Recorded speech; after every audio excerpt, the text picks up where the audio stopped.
الهرم الرابع السد العالي اللي احنا هنزوره.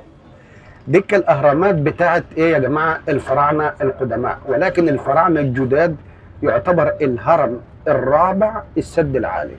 انتوا عارفين السد العالي يعتبر 17 مره اكبر من الهرم الاكبر. عارفين ان السد العالي بيخزن 157 مليار متر مكعب ميه. انتوا عارفين الفقد بتاعت الميه بتاعت البحر دي لوحديها يا جماعه في السنه بتعمل 7 مليار متر مكعب.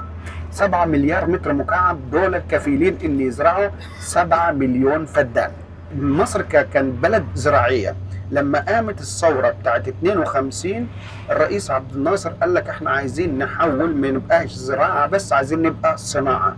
فعشان الصناعه دي لازم ان انت محتاج حاجات تولد كهرباء. فقال لك احنا هنولد كهرباء ازاي؟ فاقترحوا عليه ان يبني السد العالي.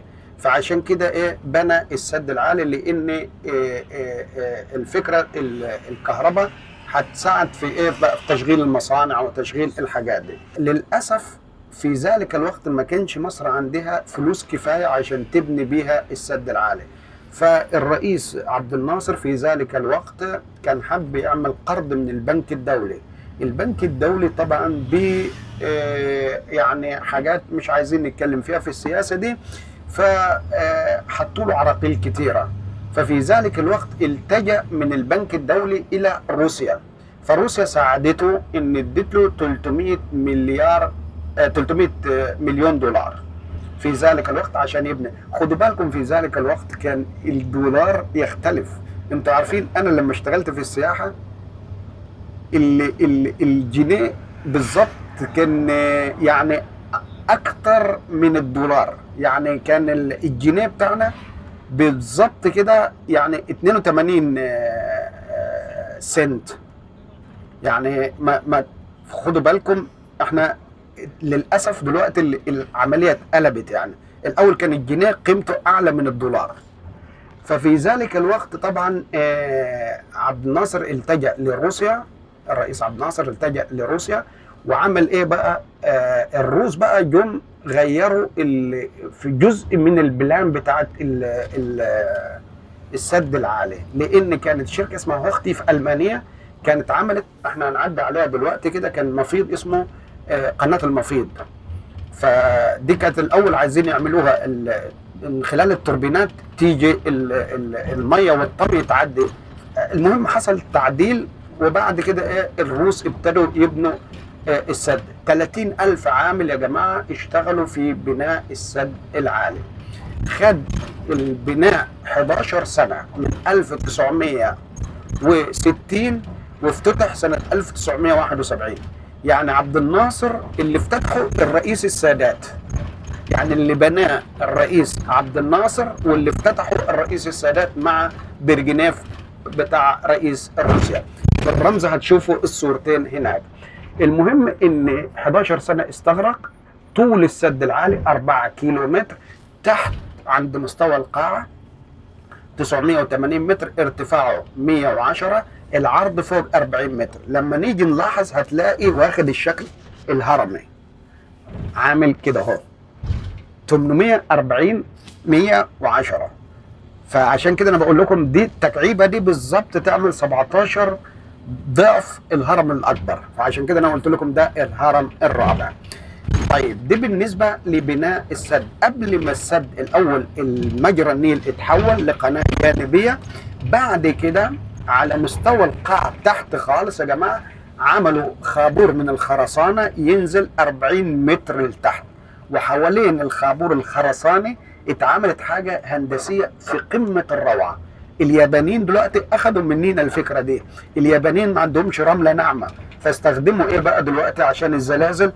ان بيبني العمارات على يايات او سوست، مش كده ولا الزلزال يجي ويروح يجي ويروح وكده. فدي بقى المصريين عملوها اصلا من المصريين القدماء، المهندسين المصريين عملوا الخابور الخرسانه وحوالين منه عملوا رمله ناعمه. خدت بالكم انتوا ازاي؟ بعد كده جابوا الطمي بتاعت النيل على حوالين الرمله الناعمه، وبعد كده احجار الجرانيت عشان لو في اي زلزال الرمال بتتحرك رمله ناعمه، فالزلزال ما ياثرش فيها الا بقى يعدي ال 8 ريختر ولا ال 9 ريختر، انما السبعه لحد 7 ريختر مفيش اي مشكله. فعشان كده دي بقى إيه الهندسه والحاجه الجميله اللي احنا شايفينها. هنا بقى احنا هنعدي دلوقتي على الكوبري الصغير ده اسمه قناه المفيض ده. فلما الميه بتبقى اعلى من 183 متر القناه دي تروح مفتوحه والفائض ينزل فين؟ على النيل. هنا هنلاحظ كده، شايفين المبنى الصغير ده بتتصنع هنا المراكب الضخمه بتاعت الصيد والسياحه. شايفين هنا طبعا الاول كان من الخزان المراكب بتيجي من القاهره لحد ما تروح السودان. السودان كان قبل 54 جزء من مصر يا جماعه، خدت بالك؟ حتى اللورد كيتشنر كان اسمه حاكم الايه الجنوب. خدت بالكم انتوا ازاي؟ طبعا لما السد اتبنى ما فيهوش الهويس فاتعمل كده. وهتشوفوا انتوا التوربينات يا جماعه، في 12 توربين. التوربينات دي اسمها نوعها اسمها فرانسيس. في طبعا توربينات شهيره دلوقتي اسمها كوبلينز، مش الكوبلينز بتاعت العربيات، شركه اسمها كوبلينز اخد، بس دي فرانسيس. فرانسيس دي روسيه، من احسن التوربينات الموجوده في العالم. يعني دي بقالها بالظبط من اكثر من 40 سنه وهي شغاله، بس كل ما في الامر ان 6 توربينات بيشتغلوا الشتاء و6 بيشتغلوا في الصيف. بتاخد بعض الزيوت وانتهينا على كده. فدي برضو الهندسه الروسيه اللي هي دايمه. احنا شايفين دلوقتي كده ان شاء الله واحنا راجعين هنزور رمز الصداقه على ايدنا اليمين كده اهو. رمز الصداقه واحنا ان شاء الله شايفين انتوا الرمز ده. في آية قرآنية في المصحف عندنا: وجعلنا من الماء كل شيء حي. الفنان اللي عمل الرمز ده اسمه بافالوف من روسيا، عمله سنة 1969 ل 71. طبق الآية القرآنية اللي الرئيس عبد الناصر اداها له: وجعلنا من الماء كل شيء. شايفين الرمز واخد شكل ايه؟ اللوتس، يعني المية بتدينا ايه؟ الزراعة.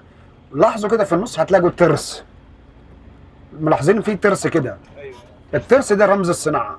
يعني ايه؟ من المية بناخد زراعة وصناعة. يعني وجعلنا من الماء كل شيء حي. الفنان طبق الآية دي وعمل الايه؟ ده رمز الصداقة ما بين ايه بقى؟ روسيا وجمهورية مصر العربية. ولما احنا هنخش كده هتلاحظوا صورة الرئيس السادات، وجنب منه في صورة هتقولوا مين ده؟ الرئيس برجنيف بتاع روسيا في ذلك الوقت. ادي احنا دلوقتي على السد العالي. هنلاحظ يا جماعه، انا يمكن مانع عنكم، على ايدنا اليمين شايفين دي البحيره من اعظم واكبر البحيرات في افريقيا. طولها يا جماعه 500 كيلو متر. 500 كيلو متر. 350 كيلو متر عندنا هنا في ارض مصر، و150 كيلو متر في السودان. عرضها اكثر عرضا 12 كيلو متر، عمقها اكثر من 180. هتلاحظوا كده في النص باللغه العربيه اسمها، انتوا عارفين الاغنيه الشهيره بتاعت محمد منير: اي شمندوره منجنا. هو اصلا ادي الشمندوره هتلاقوها كده في النص، هي العلامات المروريه للماء. لان طبعا احنا عارفين الجبال عاليه، وقبل السد كان المراكب بتيجي من اقصى من القاهره لحد ما تروح السودان. فدي كانت العلامات ان ايه، يعني تمشي في خط السير عشان المركب ما تخبطش في قمة الجبل او كده. شايفين ادي العلامة دي اللي اسمها الشمندورة باللغة العربية. عشان كده ايه منير بقى يعني بيغني لمحبوبته: اي شمندورة منجنة، يعني بيقول لها انت معروف زي ايه العلامة اللي في البحر اللي كل الناس لازم يعني ايه يبصوا اليك يعني. فعشان كده ايه غنى الاغنية الشهيرة النوبية بتاعته: اي شمندورة منجنة. فالبحيرة خدوا بالكم يا جماعة، في أكبر مصنع سمك هنا بناخد 75,000 طن سنويا. البحيرة فيها أنواع كتيرة من الأسماك وبرضو التماسيح. فعشان كده في البحيرة دي ممكن، أيوة الله ينور عليك، يعني ممكن الواحد يستحمى مرة واحدة بس في العمر يعني، بس هي مرة وما ما يطلعش تاني. ففي تماسيح عملاقة جدا هنا يا جماعة.